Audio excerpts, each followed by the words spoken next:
Praise lord. యేసుక్రీస్తు నామములో మీ శుభములు తెలియజేస్తూ మరి మన పరిశుద్ధ బైబిల్ గ్రంథం నుండి యెషయా గ్రంథం 43 అధ్యాయము మొదటి వచ్చిన ఆఖరి 2 లైన్లు చదువుకుందాం. నేను నిన్ను విమోచించున్నాను, భయపడకము, పేరు పెట్టి నిన్ను పిలుచున్నాను, నీవు నా సొత్తు. ప్రభువైన యేసుక్రీస్తు వారు అన్నారు, నిన్ను పేరు పెట్టి పిలిచాను, నీవు నా సొత్తు.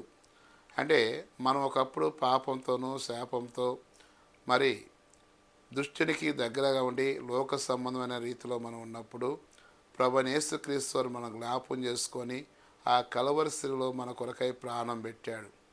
ఆయన ఎలా ప్రాణం పెట్టాడంటే ఆయన మరణము సహించిన వాడుగా ఉన్నాడు.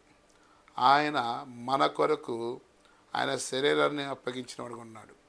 మనం కాళ్ళతో చేసిన పాపల నిమిత్తము ఆయన కాళ్ళకి మేకలు కొట్టబడ్డాయి. మన చేతులతో చేసిన పాపల నిమిత్తము ఆయన చేతులము మేకలకు కొట్టబడ్డారు. మన తలతో చేసిన పాపల నిమిత్తము ఆయనకి ముళ్ళ కిరీటం ధరించింది. ఆ ముళ్ళ కిరీటం ఎలా ఉంటుందంటే దాదాపు అంగుళన్నర ముళ్ళు ఉంటుందంట పొడవు. అది తలకు పెట్టినప్పుడు ఆయన ఎంత వేదన పడి ఉంటాడో తెలుసా. అంత మాత్రమే కాదు, మన హృదయంతో చేసిన పాపల నిమిత్తము ఆయన పక్క ఏమిటో బలిపోవటం పొడిచారు.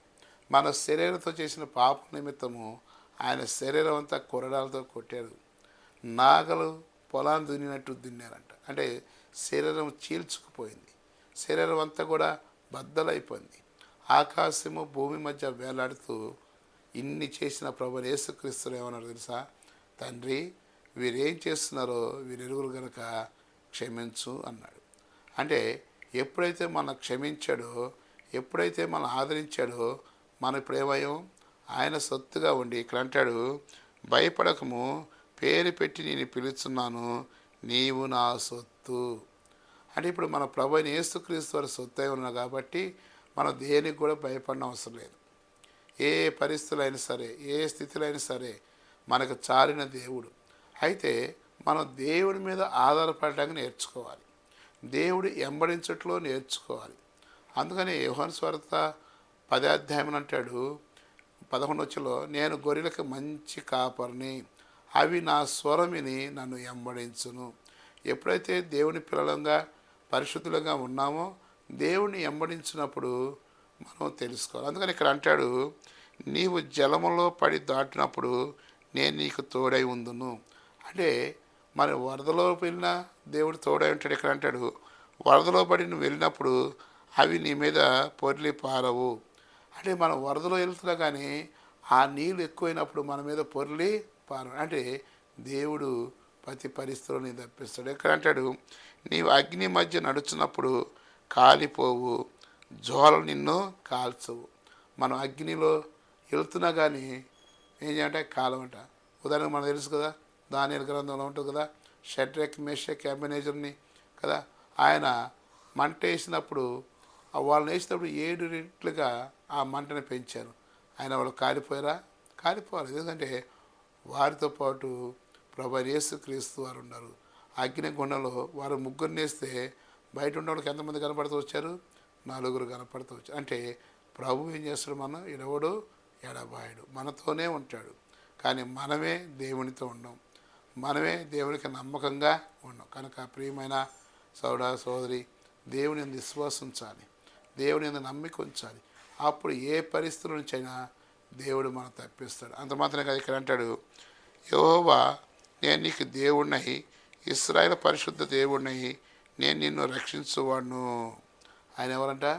మనం రక్షించి కాపాడి భద్రపరిచే దేవుడు. అంత మాత్రమే కదా, ఇక్కడ అంటాడు, నీవు నా దృష్టికి ప్రియుడివైనందున ఘనుడు అయితివి, నేను నిన్ను ప్రేమించున్నాను కనుక నీకు ప్రతిగా మనుషులను అప్పగించున్నాను, నీ ప్రాణములకు ప్రతిగా జనములను అప్పగించున్నాను. ఇక్కడ అంటాడు, నీవు నా దృష్టికి ప్రియుడైనందున ఘనుడు అయితివి. ఎప్పుడైతే దేవునిగా ఇష్టంగా ఉంటామో, ఎప్పుడైతే దేవునికి మరి దగ్గరగా ఉంటామో అప్పుడు అంటాడు, నీవు నా దృష్టికి, అంటే దేవుని దృష్టికి ఎట్లా ఉండాలి?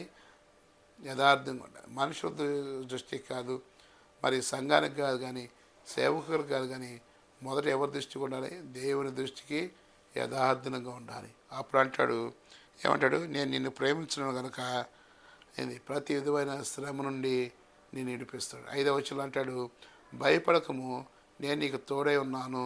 భయపడకము, నీకు తోడై ఉన్నాను. మన మన జీవితంలో కూడా అంతా కూడా భయము, ఆందోళన ఇవన్నిటి కొరకే మనం ఉంటాం. కానీ పరిశుద్ధ బైబిల్ మన చేతిలో ఉన్నప్పుడు, దేవుడు మనతో ఉన్నప్పుడు దేని గురించి భయపడిన అవసరం. కనుక మనం ఎవరు ఉన్నాం? దేవుని సొత్తే ఉన్నాం. నువ్వు జలల మధ్య నడిచిన, అగ్నిలో పడిన, ఎక్కడ ఉన్నా దేవుడు నిన్ను కాపాడాడు. ఆయన అంటాడు, నీ పేరు పెట్టి నేను పిలుస్తున్నాను, నీవు నా సొత్తు. మనందరం కూడా దేవుని సొత్తు కనుక చిన్న ప్రార్థన చేసుకుందాం. ప్రేమల తండ్రి, నీ ఘనమైన నామాన్ని బట్టి వందములు స్తోత్రాలు. నాయన, మీరు మమ్మల్ని ప్రేమించి మా కొరకై ఆ కలువరి శిలువలో ప్రాణం పెట్టిన దేవాది దేవుడిగా ఉన్నందుకు వందములు స్తోత్రాలు. మీరు చెప్తున్నారు ప్రభా, నాయన నీవు నా సొత్తు, భయపడకము, నిన్ను పేరు పెట్టి పిలుస్తున్నాను, భయపడకమని చెప్తున్నావు తండ్రి. నాయన, నీవు నా దృష్టికి ప్రియుడైనందున నీవు ఘనుడు అయితివి. అవును ప్రభా, నీ దృష్టికి నాయన ప్రేమగా జీవించడంలో సహాయం చేయండి. ఈ వాక్యం విన్న ప్రతి ఒక్కరిని కూడా ప్రభా పేరు పేరు పేరు పేరున దీవించి ఆశీర్వదించి వారి అక్కర్లు తీర్చండి. ఆయన వారికి కావలసిన అక్కర్లన్నీ కూడా తీర్చండి. వారు ప్రభు అయిన యేసుక్రీస్తునందు విశ్వసించి నమ్మకించట్లో సహాయపడుతున్నామని ప్రార్థన చేస్తూ, నాన్న అనేకులకి దీవెనకరంగా ఉన్నట్లు సహాయం చేయమని యేసునామమున ప్రార్థిస్తున్నాను తండ్రి. ఆమేన్, ఆమేన్. అందరికి వందనాలు. మీ కుటుంబాలకు దేవుడు ఎప్పుడు కాపుదల ఉండను గాక. ఆమేన్.